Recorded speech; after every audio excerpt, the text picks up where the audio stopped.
revealing America's dark-skinned past, Volume 2. They seem to show up in the slave markets as Negroes. Over the course of Columbus' 4 journeys to the newly found territory, a once populous island that was rich with natural beauty and resources was now virtually depopulated. Some managed to escape by boats to the surrounding islands, and I'm sure because of its close proximity to the mainland United States. Those inhabitants who remained were doomed to life of deplorable slavery where there was no escape or hope for the future. By the early 1500s, the demographics of the islands was changing, and the need for slavery was increasing, in part because of the depopulation of Hispaniola, but also because the Europeans were venturing to other parts of the Americas and setting up settlements.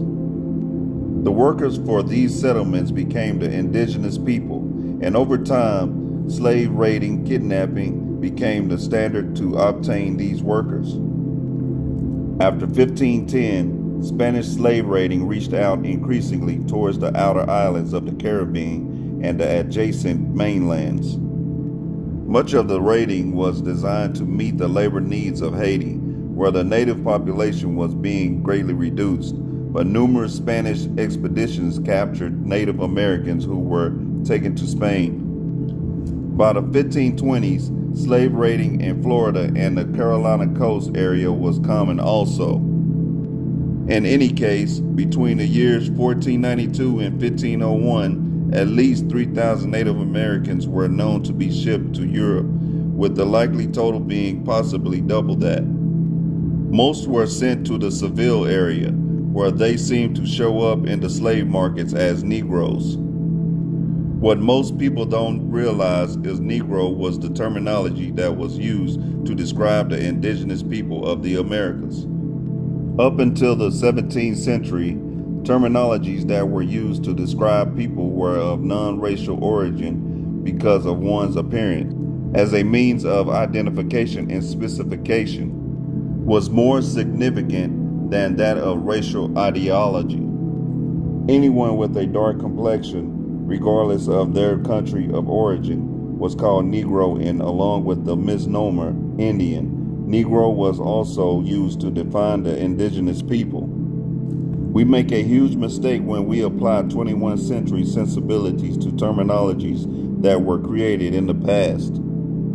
There were many terms in many different languages that were utilized to define the people of color here in the United States, and many times these terms' meanings changed over time. Some terms like paro, laro, pero, and moreno, just to mention a few, were all terms used to define people of a dark complexion that have since become obsolete.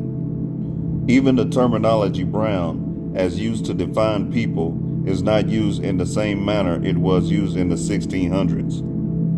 In actual practice, English brown was originally a very dark color. Mulatto is another terminology which started out meaning the mixture of Native Americans and Africans, which eventually became to mean the mixture of whites and blacks. It is interesting to note here that the English terminology black became to be used in an all-encompassing way to describe all the shades of people of color.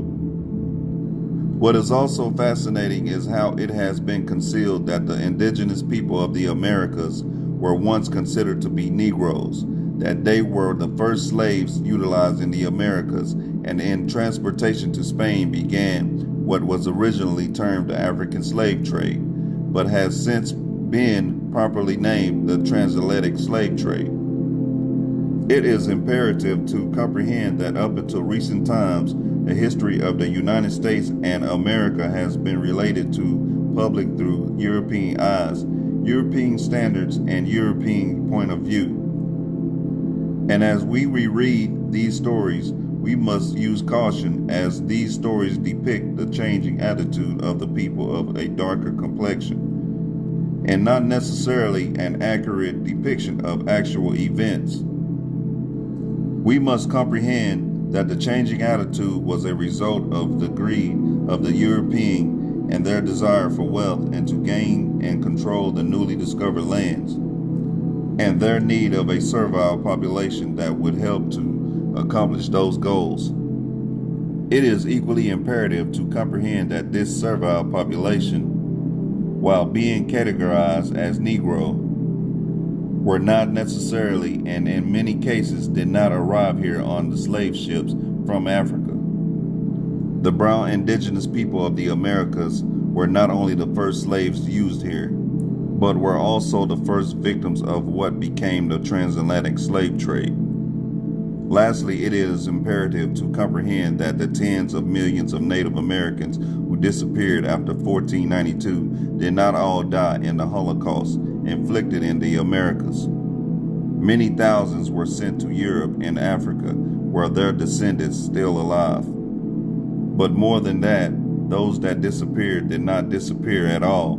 They got absorbed in the slave population, got reclassified as African, and many of the descendants of those people are living today as African Americans.